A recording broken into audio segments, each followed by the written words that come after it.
Welcome to Bonus Bytes, a special mini episode of the Triple D podcast. These bite-sized episodes are packed with information about disability benefits, disability news, and answers to your burning questions. Get ready to take a bite of what's going on this week. Here's your host, Michael Weiner. Welcome to another episode of Bonus Bytes. This one's being released on May 9th, so we're bringing everyone the very latest news today. Yeah, this is an exciting week for me because we've got the big national conference this week in Nashville for disability attorneys. I'm excited to reconnect with friends and get a lot of knowledge that I'm going to bring back to all of you.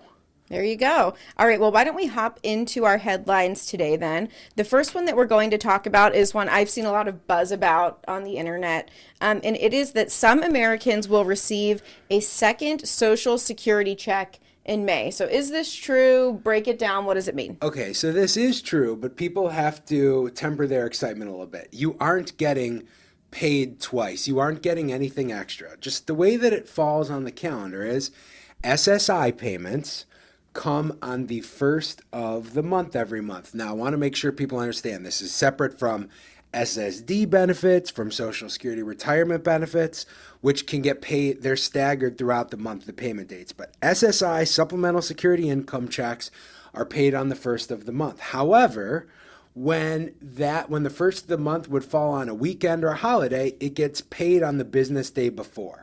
So people who are receiving SSI benefits are going to be paid. They were paid on Wednesday, May 1st, and then because June 1st is going to fall on a Saturday, they're going to be paid on Friday, May 31st instead. So there's a lot of people like, hey, we're getting 2 checks this month. Don't go blow your money. Don't think it, because that money that they pay you on May 31st needs to last you through all of June. You're not getting paid again until July. Okay, so not really an extra check. It's just 2 in May, just based on dates and how it all falls. And I explained all of this in a social media post that I did, and maybe I needed to put it right, that cautionary piece to this right at the front of it. But people were going crazy. He's lying. You're not actually going to get 2 checks. And I'm explaining that, people, please. I'm not saying you're getting double.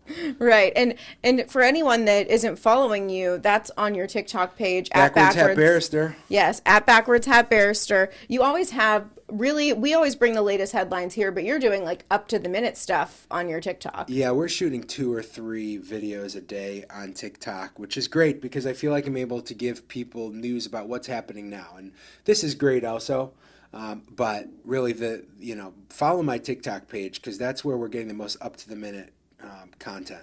All right, moving on to our second headline. Social Security numbers could disappear from government correspondence. This sounds like, I don't know, the headline itself just sounds a little bit confusing. So tell me what it means.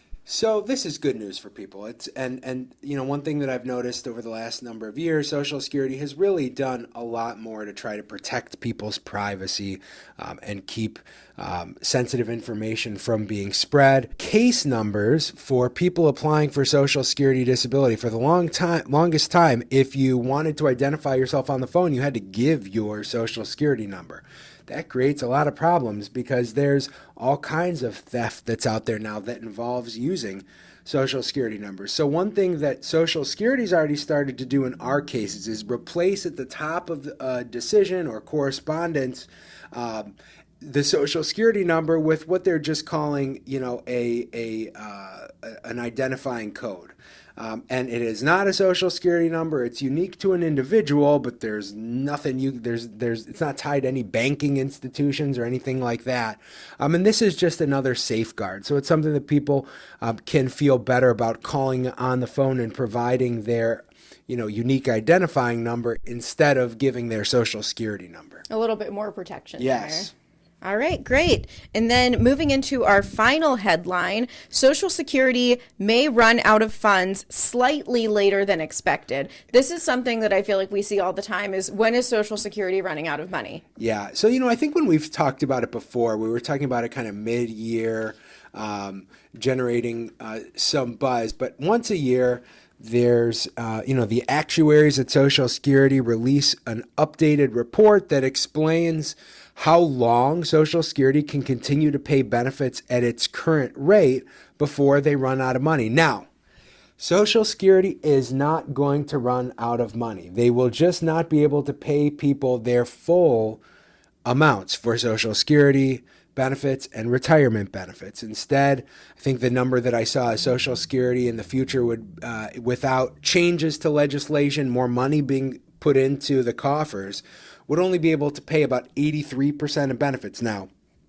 a 17% shave from benefits would certainly impact people. It wouldn't go to zero, but imagine getting 17% less money every month while your costs are rising.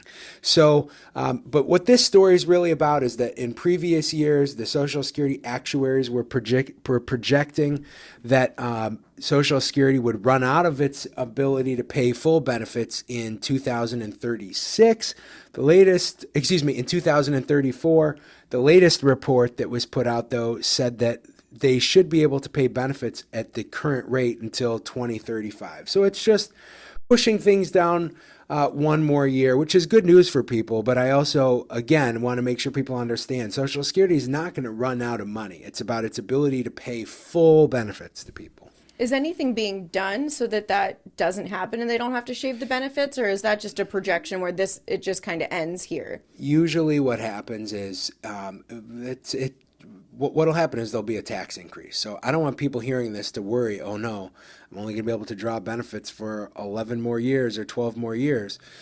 That's unlikely to happen, especially because Social Security has been promised to people. Every political candidate I've ever seen has said that it's important that we keep our promises to people collecting these benefits who have been paying into Social Security for decades expecting it.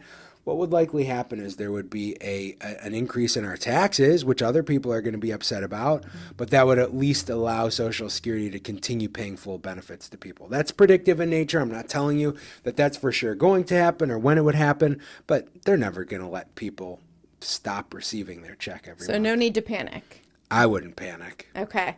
All right, let's go on over to our listener questions. A lot of these, are you just jogging on over? Is that what that was? Yeah, I was jogging. Okay. It was more of like a skip. Oh, okay. I like it. You're bringing the energy. I'm bringing the ruckus. There you go. So our first question actually comes from your TikTok at Backwards Hat Barrister. And this was a comment left on one of your videos.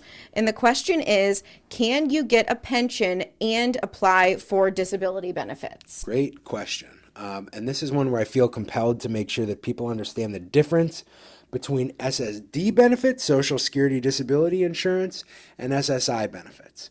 SSD benefits is based on having worked and paid into Social Security. You are just getting your return on the money that you have paid into Social Security over the years.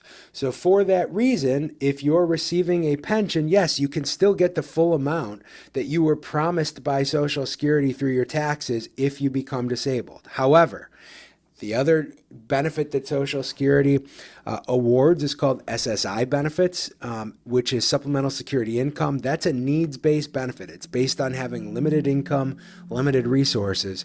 If you are collecting a pension from an employer, that will be held against you for SSI. Many people have pensions from jobs that they worked in 15 years ago that ultimately make them ineligible to receive SSI benefits because the value of what's in that pension exceeds the SSI resource. If you're an SSD applicant or beneficiary, no impact with a pension. If you're only eligible for SSI, you might run into a problem. All right. So you had mentioned about filing taxes, kind of getting money that you already paid into. Our next question kind of jumps off of that idea. So the question is, does not filing taxes for several years affect getting SSD? And the answer to that question is yes. The longer you pay into Social Security, the more money that you pay in through your taxes, the higher benefit amount would be. There's actually several ways that I can answer this question. One is you might end up being in a situation where your insurance credits for disability benefits lapses. because if you weren't paying taxes for many years, then you don't continue to be insured to receive disability benefits. Social Security disability benefits work a lot like car insurance. While you are working and paying into Social Security, like while you are paying your car insurance premium, you continue to be insured. But after a period of time of not paying your premiums, your insurance lapses. If you stop paying taxes, eventually your credits to receive disability benefits will lapse. That can cause one problem. The other problem is your payment amount can go down. As Social Security looks at your average earnings over several years, the average is, of course, down in the years when you're not earning anything. So it can make it so you're ineligible overall. It can mean you have a reduced payment. That's why, especially people who are self-employed, a lot of people try and zero out their income. They might receive a short-term windfall from that when they're writing everything off and not paying all the taxes as a result. But in the long run, what they could end up doing is making it, because they're not paying taxes, they're not going to receive a significant amount from Social Security disability or Social Security retirement. Okay, so just always a good idea. Make sure that you're filing your taxes Pay your every taxes. year. There you go. Okay, so that is actually all that we have for this week. But I want to chat about what we're going to be talking about next week on the podcast. So this is actually something that you're going to be filming next week. You're going to be recording with the Cleveland Stroke Club. Thanks for telling me. I'm excited. It's on your calendar. But yeah, I think it'll be a good conversation. Listen, I'm really excited about it. For those who might not know, this is Stroke Month, Stroke Awareness Month nationally.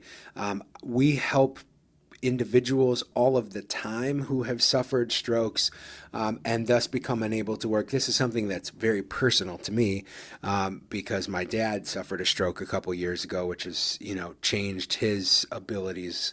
But I'm excited to have this conversation next week. I'm excited to help people understand the impacts of stroke that maybe aren't as obvious to people. It's not just about your ability to talk and move around or your ability to speak, but oftentimes your ability to think, concentrate for long periods of time. And so we're going to have a great conversation. Absolutely. All right. Well, that is all that we have for this week. We're going to get some donuts for that. Oh, we're going to have donuts. Don't you worry. We'll have some donuts. All right. Thanks, you guys. so much. We'll Thanks for tuning in. We'll see you in 2 weeks. Thanks for listening to Bonus Bytes, a mini episode of the Triple D podcast. Rate, review, and subscribe, and tune in next week for more disability news and headlines.